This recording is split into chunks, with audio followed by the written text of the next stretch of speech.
The feminist movement in the US has taken on many different forms and been embedded within several movements, often referred to in waves: first, second, third, fourth.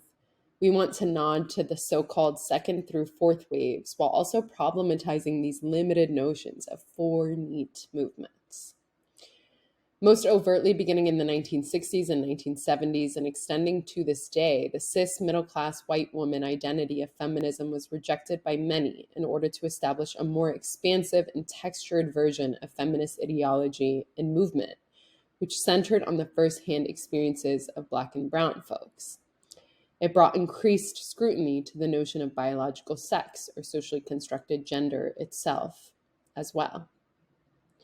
It might be better to understand this not as a direct response to white cis feminism, but an already existing lens that was becoming more and more publicly known.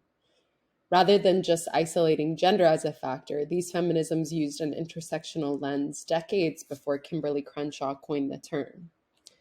But to be clear, over 100 years before a quote second wave was recognized, Sojourner Truth was asking white women if she wasn't a woman too.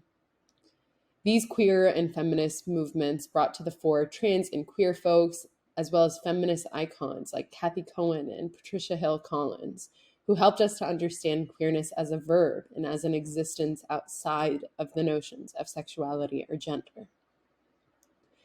We view moments like the Stonewall riot in 1969, ballroom culture, the movement to free Cece McDonald from prison for self-defense beginning in 2011, the refusal of gendered housework and insistence on compensation for it, the reproductive justice movement, movements around sex work, and Me Too as some of the flashpoints for this broad, queer, and feminist abolitionist movement.